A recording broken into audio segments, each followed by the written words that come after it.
Oke, selamat pagi, selamat siang, selamat sore, dan selamat malam dimanapun kalian berada. Pada kesempatan ini, kami akan mempresentasikan permainan papan kami. Oke, ada pepatah tak kenal maka tak sayang. Perkenalkan, nama saya Yohanes Paulus Arda, NPM 22071168, dan rekan saya. Ya, perkenalkan nama saya Erik Daniswara Oktawijaya dari NPM 220711618. Nah, apa sih Space Runner itu? Space Runner merupakan permainan papan bertemakan luar angkasa dengan tujuan utama untuk berlomba mencapai garis finish dan melewati berbagai rintangan yang ada. Nah, jadi Space Runner ini merupakan permainan yang kita rancang dari permainan papan, yaitu permainan ular tangga. Tujuan permainannya pun sama, yaitu cepat-cepatan mencapai garis finish. Hanya saja, Space Runner di sini menghadirkan pengalaman bermain yang berbeda dengan penuh rintangan di dalamnya.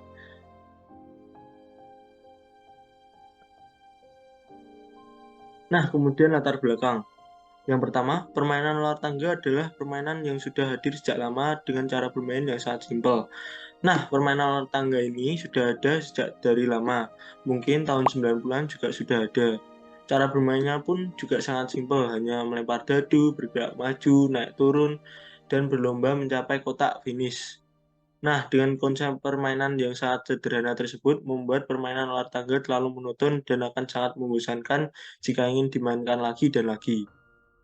Nah, yang kedua, semakin ke sini permainan tersebut makin ditinggalkan. Nah, masih ada hubungannya dengan poin yang tadi. Karena terlalu monoton, akan membuat permainan luar tangga membosankan, dan lama-kelamaan akan cenderung ditinggalkan. Nah, yang ketiga ada eksistensi mereka kalah dengan game-game online yang lebih digemari oleh anak muda zaman sekarang. Nah, zaman sekarang, dengan teknologi yang sudah berkembang dengan pesat, game online dan digital sangat-sangat digemari terutama pada anak muda sekarang, sehingga membuat permainan game non-digital seperti ular tangga kalah saing dan kurang diminati. Nah, kemudian tujuan. Kami di sini hadir memodifikasi permainan ular tangga yang sudah ada dengan aturan dan model bermain yang baru.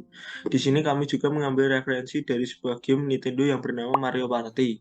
Dengan memodifikasi dan pembaruan ini, diharapkan akan menarik perhatian anak-anak muda untuk bermain game papan lagi. Nah, kemudian ada sebab masalah dan akibat.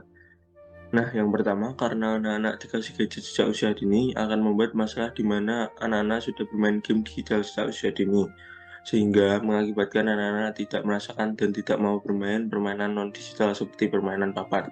Nah, yang kedua, karena permainan ular tangga terlalu monoton, akan membuat permainan papan membosankan, sehingga permainan papan jadi tidak dimainkan lagi.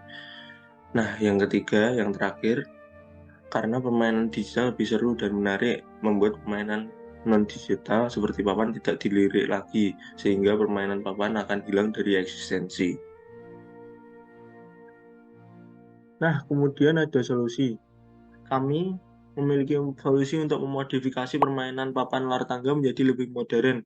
Nah, semua hal jika ingin tetap ada tentunya harus menyesuaikan dengan berjalannya zaman.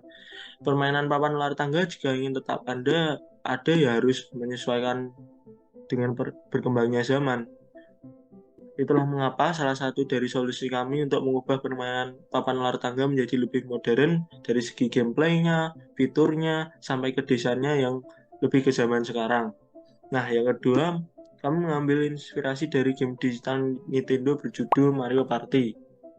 Nah, dari permasalahan yang sudah ada, game online jadi salah satu faktor yang menyebabkan permainan non-digital mulai hilang. Anak-anak zaman sekarang tentunya lebih suka main game digital seperti Valorant, Mobile Legends, PUBG, dan sebagainya. Nah, unsur-unsur keasikan dari game digital tersebut membuat anak-anak zaman sekarang lebih betah. Oleh karena itu, dalam pengembangan permainan kami, kita mengambil unsur dari salah satu game digital dan kebetulan juga bertemakan permainan papan, yaitu berjudul Mario Party.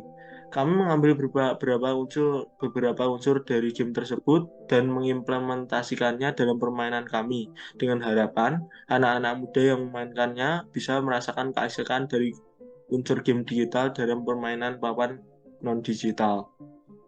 Nah, yang ketiga, kami akan menampilkan visual semenarik mungkin. Nah, selain mengambil unsur dari game digital, tentunya salah satu hal yang harus dilakukan untuk menarik perhatian anak muda zaman sekarang adalah desain visual yang menarik. Nah, seperti yang kita tahu, anak-anak muda zaman sekarang kalau melihat sesuatu yang tidak kekinian cenderung bodoh amat dan tidak mau tahu karena dianggap tidak keren. Nah, di sini kami berusaha menampilkan desain visual yang semenarik mungkin dengan mengambil tema luar angkasa. Tema ini kami ambil karena hal-hal yang berbau luar angkasa akan terdengar menarik dan keren di telinga anak muda zaman sekarang. Lalu selanjutnya kita ke bagian permainan. Di sini ada aturan bermain. Yang pertama, permainan bisa dimainkan oleh 3-5 orang. Lalu yang kedua, awal permainan dimulai dengan home pimpah untuk menentukan urutan.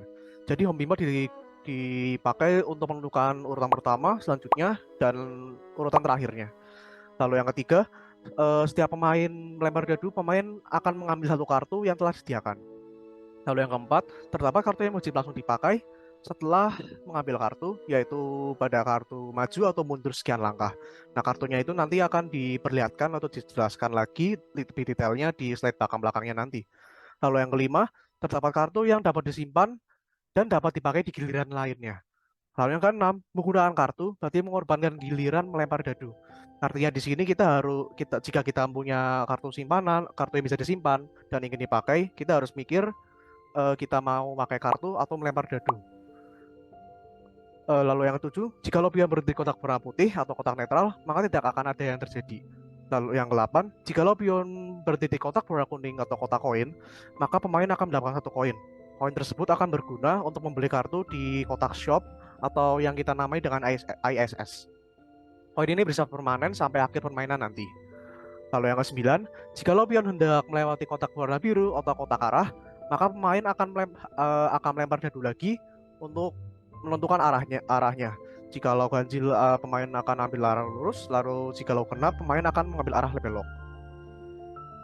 Yang ke-10, jika pion berhenti di kotak warna merah atau kotak tantangan, maka pemain harus mengambil kartu merah atau kartu tantangan dan melakukan tantangan tersebut. Lalu yang ke-11, jika pion berhenti di kotak warna coklat atau kotak jebakan, maka pemain harus melempar angka 6 untuk keluar dari kotak jebakan tersebut. Kalau misalnya selama 3 turn pemain gagal melempar angka 6, maka pemain bisa mengambil kartu merah atau kartu tantangan untuk keluar dari kotak tersebut.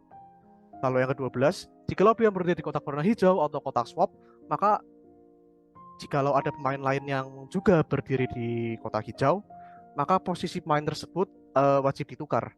Kalau misalnya ada lebih dari 2 pemain, maka yang ditukar itu yang paling jauh. Lalu yang ke-13, jika pion berhenti di kotak warna hitam atau kotak kematian, maka pemain tersebut harus mengembalikan posisi pion ke start atau mengulang lagi dari awal.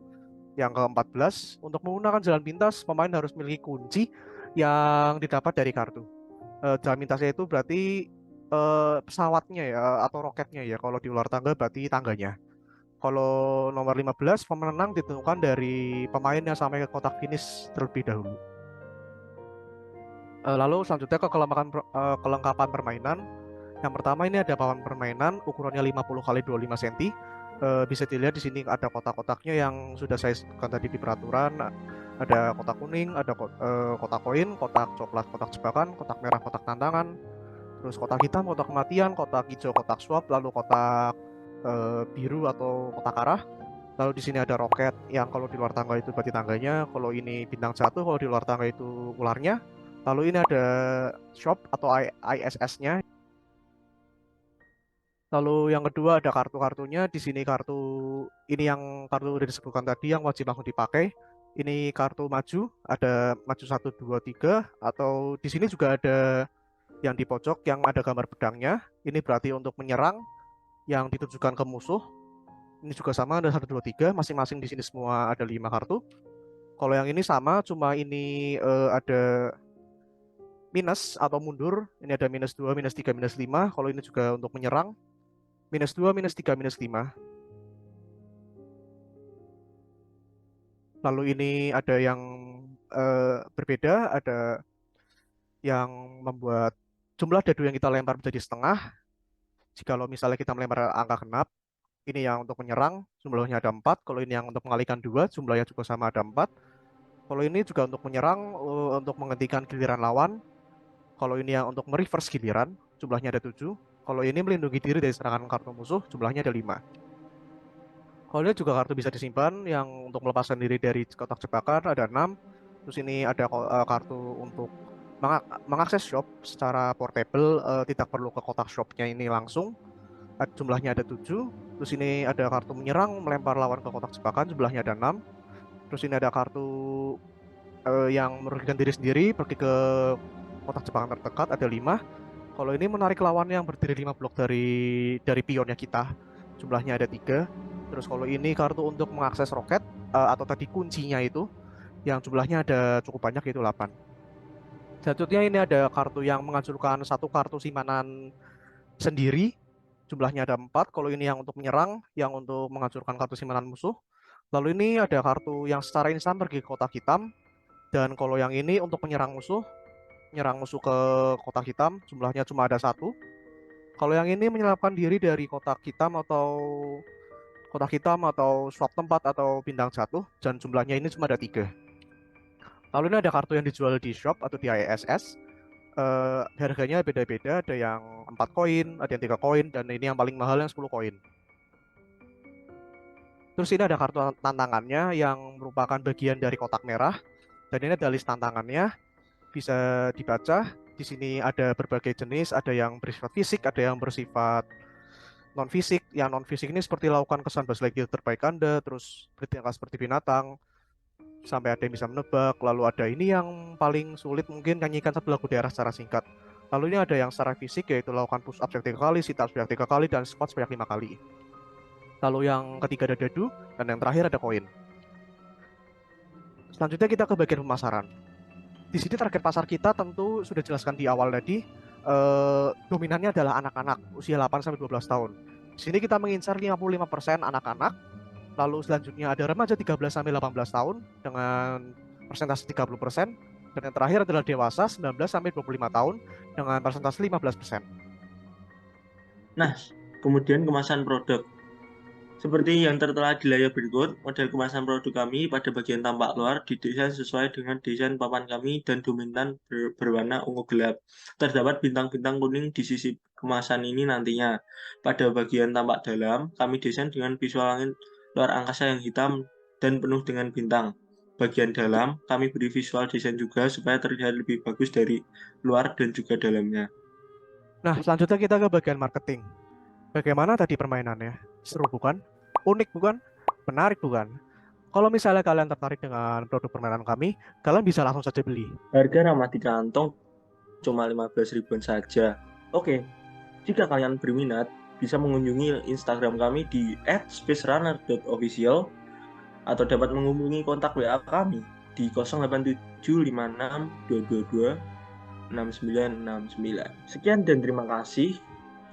Jangan lupa like, share, komen, and subscribe. Jika ada kesalahan kata dan kekurangan lainnya, kami mohon maaf. Bye-bye. Dadah.